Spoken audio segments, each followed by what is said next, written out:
এই ভিডিওত আমি নৱম শ্ৰেণীৰ সাধাৰণ গণিতৰ ত্ৰিভুজ পাঠৰ অনুশীলনী 7.1 ৰ কোৱেশ্চন নম্বৰ 82 সমাধান কৰিবলৈ চেষ্টা কৰিম। তে এই কোৱেশ্চনটোত কি কৈছে চোৱা যে সি বিন্দুত সমকোণ সহ ABC এটা সমকোণী ত্ৰিভুজ দেই। চিত্ৰটো আমি প্ৰথম চাই লম যে সি বিন্দু এই বিন্দুটো সমকোণ বুলি কৈছে, মানে আমি ইয়াক এই ধৰণেও দেখাব পাৰো সমকোণৰ সিম্বলটো। সি বিন্দুত সমকোণ সহ ইয়াত ABC এটা সমকোণী ত্ৰিভুজ। তাৰছত কি কৈছে আৰু M অতিভুজ AB ৰ মধ্যবিন্দু। সাধাৰণতে যেটো ডাঙৰ কোণ থাকে সেই কোণটোৰ বিপৰীত এগেইনষ্টত যিডাল বাহু থাকিব হেডাল হ'ব সদায় অতিভুজ। ইয়াত AB হৈছে অতিভুজ আৰু AB অতিভুজৰ M হৈছে এই অতিভুজটোৰ মধ্যবিন্দু। এতিয়া অতিভুজৰ মধ্যবিন্দু হোৱাৰ লগে লগে এই বাহুডালে কি হ'ব আমাৰ সমান হৈ যাব। তাৰ পাছত কৈছে কি সিক এমৰ হৈতে ৰেখাৰে সংলগ্ন কৰা হল। আমি সিক এমৰ হৈতে এই ৰেখাডালে সংলগ্ন কৰিলো আৰু ডি বিন্দুলৈ এনেভাৱে বহাই দিয়া হল যাতে, তাৰছত আমি এক ডি বিন্দুলৈ বহাই দিলো যাতে ডিএম সমান সিএম হয়, মানে এই ডিএম সিএমৰ হৈতে সমান হ'ব। ডি বিন্দুক বিৰ হৈতে ৰেখাৰে সংলগ্ন কৰা হল। ডিক আমি বিৰ হৈতে ৰেখাৰে সংলগ্ন কৰিলো। ইয়াত আৰু এটা কথা কৈ থওঁ যে কোৱেশ্চনটো সমাধান কৰাৰ আগতে আমি চিত্ৰটোৰ লগত জড়িত হ'বই লাগিব আৰু কোৱেশ্চনটোত কি কৈছে সেইটো আমি ভালদৰে পঢ়ি চাম। পঢ়ি কোৱেশ্চনটোৰ লগত প্ৰথম ছবিটোৰ লগত প্ৰথম মিলাই চাম, তেতিয়া আমাৰ সমাধানবিলাক কৰোঁতে সুবিধা হয়। তাৰ পাছত এখিনি আমি এটা প্ৰমাণ কৰিব লাগে। গতিকে আমি ইয়াত কি ক'ব পাৰো যে ইয়াত আমাক কি দিয়া আছে সেইটো আমি লিখি লওঁ। দিয়া আছে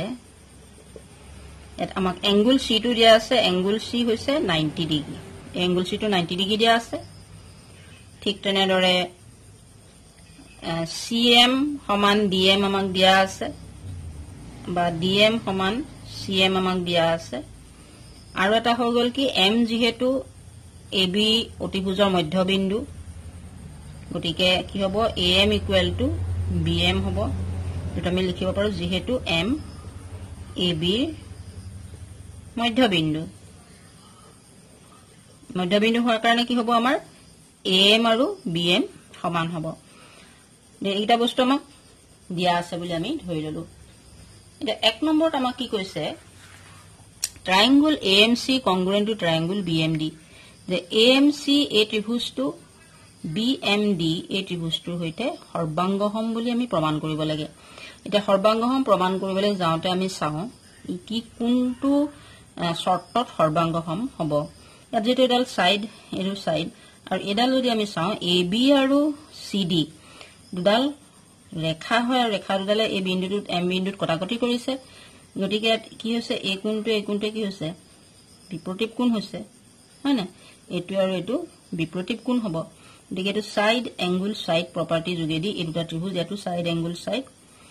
ত্ৰিভুজ দুটা সৰ্বাংগসম হ'ব। গতিকে ইয়াত সৰ্বাংগসম আমাক যিকিটা ত্ৰিভুজ কৰিবলৈ দিছে সেইকিটা আমি প্ৰথম লৈ লওঁ। ত্ৰিভুজ AMC আৰু ত্ৰিভুজ BMD ৰ পৰা এই দুটা ত্ৰিভুজৰ পৰা আমি চাওঁ। প্ৰথম আমি যিফালৰ পৰা লিখো AM আৰু BM আমি লিখিব পাৰো, ঠিক এটোকে লৈ লওঁ। AM ইকুৱেল টু BM আমি লিখিলো আৰু এটো কিয় হয় যিহেতু ইয়াত আমি কন্ডিশনটো লিখিয়ে থৈছো M AB ৰ মধ্যবিন্দু, এটো আমি লিখিলো আৰু এডাল হৈ গ'ল আমাৰ সাইড। ইয়াত সৰুকে আমি S বুলি লিখি থব পাৰো, তেতিয়া আমাৰ স্বীকাৰ্যটো লিখোতে সুবিধা হ'ব।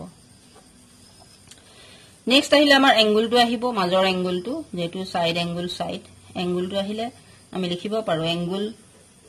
ইয়াৰ পৰা লিখো AMC, তেতিয়া এটো BMD হ'ব। Angle AMC equal to angle BMD একিটা কোণ সমান কিয় হ'ব যেহেতু বিপৰীত কোণ। এই দুটা বিপৰীত কোণ কিয় হ'ল যেহেতু দুডাল ৰেখাই কটাকটি কৰিছে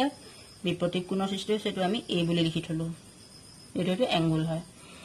নেক্সট আহিলে আমাৰ এই বাহুডাল থাকি গৈছে আৰু এই ত্ৰিভুজটোৰ এডাল বাহু থাকি গৈছে। আমি কি লিখিলো AM আৰু BM লিখিছো নহয়, এটো আৰু এটো বাহু থাকি গৈছে। CM আমি যেটো লিখো যেহেতু এইটো এএমসি আছে গতিকে আমি সিএম লিখিম এএমসি ত্ৰিভুজটোৰ পৰা আমি সিএম লিখিম সিএম ইকুৱেল টু কি হ'ব এই ত্ৰিভুজটোত আমাৰ ডিএম সিএম ডিএম এইটো সি লিখিলো তাৰপিছত এম লিখিলো এইটো ডি লিখিলো তাৰপিছত এম লিখিলো সিএম ইকুৱেল টু ডিএম আৰু এইটো আমাৰ কি হৈছে এইটো আমি ইয়াত লিখি দিম যেহেতু দিয়া আছে অৱশ্যে আমি ওপৰত লিখিছিলোৱে দিয়া আছে ইয়াত আমি লিখিম কি যেহেতু এইটো আমাৰ কুৱেশ্যনটোতে দিয়া আছে আৰু এডাল হৈ গ'ল আমাৰ বাহু এছ এটাকে আমি ক'ব পাৰো যে triangle AMC congruent to triangle BMD আৰু কিয় হয় যেহেতু প্ৰপাৰ্টিটো আমি ইয়াত ওলাই গ'ল এছএএছ স্বীকাৰ্য মতে এই স্বীকাৰ্যটোৰ মতে আমাৰ কি হ'ল এই ত্ৰিভুজ দুটা সৰ্বাংগসম হ'ল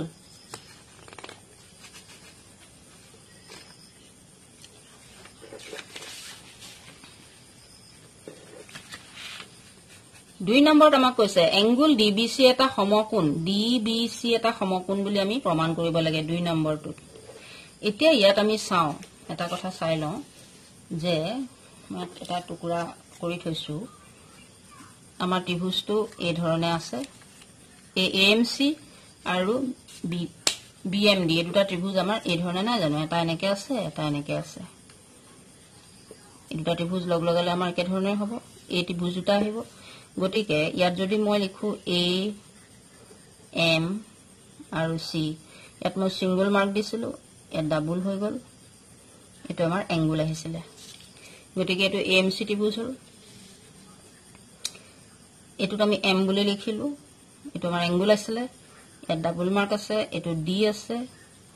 এটো বি আছে এটা আমাৰ সিঙ্গল মাৰ্ক আছে হল এটা সোয়া এই ত্ৰিভুজটো আমাৰ এই ধৰণে আছে হয়নে এএমসি এটো বিএমডি এটি বস্তু যদি চাও আমাৰ এই ধৰণে আছে এটো মই কেলে কৰিছো কাৰণ আমি ইয়াত এটা কাম কৰিব লাগে কি এসি আৰু বিডি এই ৰেখা দুডাল আমি সমান্তৰাল বুলি প্ৰমাণ কৰিব লাগিব এই দুই নম্বৰটো সেই কাৰণে মই এই চিত্ৰটো আনিছো এতিয়া আমাৰ চিত্ৰটো যদি আমি এই ধৰণে ৰাখো তেতিয়া হলে সৰ্বাংগসম ত্ৰিভুজৰ ক্ষেত্ৰত কি হয় আমি ত্ৰিভুজ দুটা যদি উপৰাপৰিকে এনেকে জাপি দিও এই ধৰণে জাপি দিও দুটা সমান হ'ব লাগিব এতিয়া আমাৰ ইয়াত কি হৈছে একে সাইডে থাকিব লাগিব এই সিঙ্গল যিডাল মাৰ্ক আছে সিঙ্গল মাৰ্কডাল এনেকে থাকিলেহে আমাৰ একে সাইডে থাকে মানে আমি এই ধৰণে প্লেস কৰিব লাগিব ত্ৰিভুজটো সিঙ্গল মাৰ্কটো একে সাইডে থাকিব যদি এনেকে চাও আমি একে সাইডে আছে ঠিক তেনেদৰে ডাবল মাৰ্কটো এতিয়া আমাৰ সমান হৈছে ডাবল মাৰ্কটো একে সাইডে আছে এই সিঙ্গল মাৰ্ক কিটা একে সাইডে আছে হয়নে এতিয়া ইয়াত আমি ক'ব পাৰো যে এ এংগুল C2 means এ এংগুল C2 কোনখিনি পৰিছে আমাৰ এংগুল D হৈতে সমান এটা আমি প্ৰুফ কৰিম এ এংগুল C2 এটো আমাৰ এংগুল C আছে এটো এংগুল D আছে মানে এ এংগুলটোৰ হৈতে সমান যেহেতু ত্ৰিভুজ কেটাৰ এফালে ডাবল সাইড এটো ডাবল সাইড হৈছে বি কোণটো এ কোণটোৰ হৈতে সমান এটো সিঙ্গল সাইড এটো সিঙ্গল সাইড ডাবল সাইড গতিকে C2 আমাৰ D হৈতে মিলিছে গতিকে C কোণটো D হৈতে মিলিছে হ'ব পাৰিলে তোমালোকে নিজে কৰি চাবা গতিকে ইয়াত আমি কি ক'ব পাৰো যে এংগুল ACM এংগুল ACM কাৰ হৈতে সমান এংগুল BDM ৰ হৈতে সমান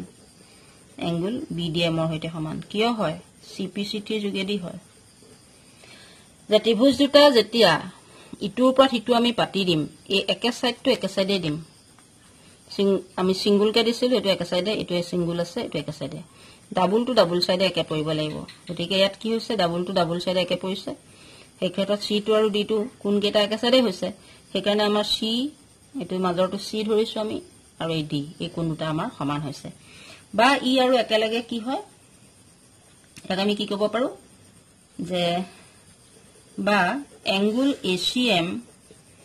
আৰু equal to angle BDM ইহাতে একেলগে কি হ'ব একান্তৰ অন্তঃকোণ হ'ব একান্তৰ অন্তঃকোণ ইহত দুটা একান্তৰ অন্তঃকোণ এডাল যদি ছেদক হয় আৰু সেই ক্ষেত্ৰত আমি ক'ব পাৰো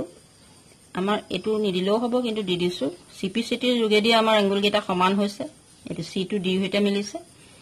দেখে এসি প্যাৰালেল বিডি বুলি আমি ক'ব পাৰো অৰ্থাৎ যে আমি জানো কেতিয়া দুটা ত্ৰিভুজ সৰ্বাংগসম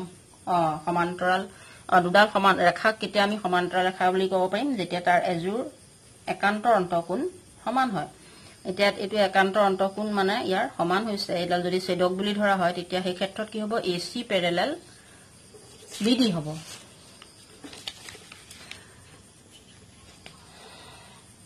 এটা আমি লিখিম যেহেতু আমাৰ প্ৰমাণ হৈ গল যে এসি আৰু বিডি সমান্তৰাল এসি প্যাৰালেল বিডি আৰু ইয়াত যদি জিসি ছেদক হয় এডিসি ডাল ছেদক হয় এসি প্যাৰালেল বিডি আৰু ডিসি ছেদক হয়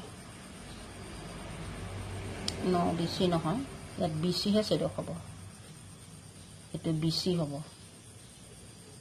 বিসি ছেদক এডালকে আমি ধৰিম যেটো আমি এসি আৰু বিডি ধৰিছো বিসি ক আমি ছেদক বুলি ধৰিছো ইয়াত তেতিয়া হলে আমি কি ক'ব পাৰিম কাৰণ আমি এই গিটা এংগল লম সেই কাৰণে মই বিসি টোক ছেদক বুলি ধৰিছো এটাকে angle D BC plus angle ACB এই কোণটো আৰু এই কোণটো লৈছো সমান 180 ডিগ্ৰী যেহেতু এডাল যদি আমাৰ ছেদক হয় তেতিয়া হলে এই কোণটো কি হ'ব ছেদকৰ একেফালৰ অন্তঃকোণ যেটো এডাল সমান্তৰাল ৰেখা ছেদকৰ একেফালৰ অন্তঃকোণ ইহত দুডাল ইহত কোণকিটা ছেদকৰ একেফালৰ অন্তঃকোণ এতিয়া আমি চাও ডিবিসি টো আমি উলিয়াব লাগে আৰু এসিবি সি কোণটো আমাক দিয়া আছে 90 ডিগ্ৰী এটা আমি 90 ডিগ্ৰী লিখি দিলো which is equal to 180 so angle dbc মানটো আমাক কি উলালে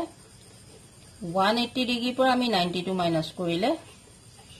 এটো আমাৰ 90 ডিগ্ৰী উলালে জিটো আমি প্ৰমাণ কৰিব লাগে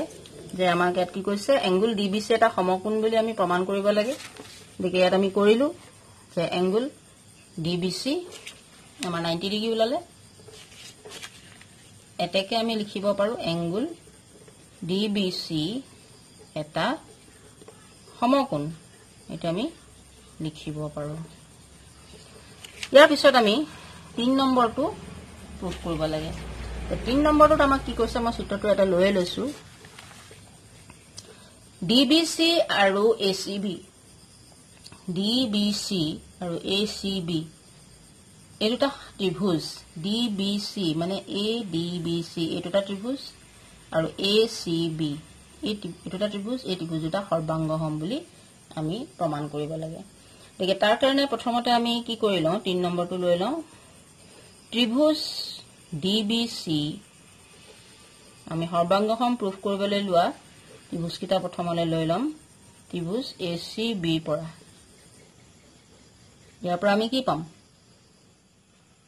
প্ৰথম আমি পালো AC আৰু BD এই দুডাল বাহু সমান কিয় সমান সিপিসিটিৰ যোগেদি আমাৰ এই দুডাল বাহু সমান হৈছিল AC প্যাৰালেল BD হৈছিল এডাল হৈছে কমন এই দুইটা ত্ৰিভুজতে এই বাহুডাল আছে আৰু এটা হল কি আমি B আৰু C এই কোণ কেইটা 90 ডিগ্ৰী বুলি অলৰেডি প্ৰুফ কৰিলো গতিকে এই সাইড এংগল সাইড প্ৰপাৰ্টি যোগেদি কি হ'ব আমাৰ এই ত্ৰিভুজ দুটা সৰ্বাংগসম হ'ব গতিকে প্ৰথম আমি কি লৈ লওঁ এটো আমি DBC আৰু ACB লৈছো DBC যেহেতু গতিকে আমি প্ৰথম BD বা CA DB লৈ লওঁ DB equal to AC DB AC এটো সমান কিয় সমান CPCT যোগেদি সমান হৈছিল এটো আমি অলৰেডি কোৱেশ্চন টো প্ৰুফ কৰিছিলো এটো আমি সাইড বুলি ললো ঠিক তেনেদৰে এংগল DBC equal to আমাৰ এংগল ACB হৈতে সমান এটো কিয় সমান যেহেতু হা দুইটা আমাৰ কি হৈ গল 90 ডিগ্ৰী হৈ গল এটো আমাৰ এংগল আহিলে নেক্সট আহিলে আমাৰ BC ABC বাহু CB হইতে সমান BC ইকুৱেল টু CB যেহেতু সাধাৰণ বাহু অৰ্থাৎ দুইটা ত্ৰিভুজতে যেতিয়া বাহুডালে শেয়াৰ কৰে তেতিয়া হলক আমি কমন বা সাধাৰণ বাহু বুলি কওঁ এটা হলে S এটাকে আমি ক'ব পাৰো যে ট্ৰায়াঙ্গল DBC congruent to triangle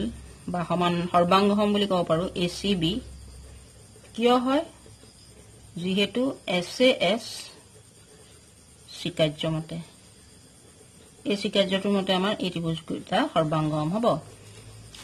তাৰপাছত 4 নম্বৰটো আমাক কি কৈছে CM আৰু CM AB বাহুৰ আধা বুলি প্ৰমাণ কৰিবলৈ কৈছে CM AB আধা এতিয়া ইয়াত আমি ক'ব পাৰো যে AB আৰু CD এই দুডাল বাহু DBC আৰু ACB ত্ৰিভুজটাৰ একোটা অনুৰূপ অংশ মানে এই দুইটা ত্ৰিভুজৰে কি হয় আমি অলৰেডি DBC আৰু ACB প্ৰুফ কৰিলো এই ত্ৰিভুজটোৰ পৰা আমি কি পাম ইয়াৰ DC বাহুডাল DBC ত্ৰিভুজৰ এটা অংশ আৰু ABC ত্ৰিভুজৰ AB বাহুডাল এটা অংশ গতিকে যেহেতু আমি ত্ৰিভুজটা সৰ্বাংগসম ইয়াত প্ৰমাণ কৰিলো গতিকে আমি ক'ব পাৰো DC ইকুৱেল টু AB বুলি আমি ক'ব পাৰো কিয় ক'ব পাৰো যেহেতু CPCT কাৰণে আমি ক'ব পাৰো CPCT মানে এই দুটা ত্ৰিভুজৰ ই হৈ গল অনুৰূপ অংশ তে DC আমি কি লিখিব পাৰো যেহেতু আমি আগৰ ত্ৰিভুজটোত পাইছিলো এই বাহুটোৱে সমান আৰু এইটোৱে বাহু সমান আছিল গতিকে DC ঠাইত আমি কি লিখিব পাৰো CM plus DM CM আৰু DM ৰ যোগফল হৈছে CD বা DC আৰু AB বাহুডাল আমি AB বুলি ৰাখিলো নেক্সট আমি লিখিম যেটো আমাক উলিয়াবলৈ দিছে হেতু মতে আমি কৰিম CM plus DM ৰ ঠাইত আমি CM লিখি দিও এটো আমি AB লিখি দিও যেহেতু আমি ইয়াত ক'ব পাৰো যে CM ইকুৱেল টু DM যেটো আমাক দিয়া আছিল CM আৰু DM সমান বুলি আমাক দিয়া আছে CM plus CM 2CM হৈ গল equal to AB so CM equal to আমাৰ কি হৈ গল half of AB যেটো আমাক প্ৰমাণ কৰিব কৈছে CM equal to half of AB গতিকে এটো আমাৰ প্ৰমাণ হল এতেকে প্ৰমাণিত হল তুমি লিখিলো এটা আমাৰ কোৱেশ্চন নম্বৰ এক্সাৰসাইজ 7.1 ৰ টাইকেটা কোৱেশ্চন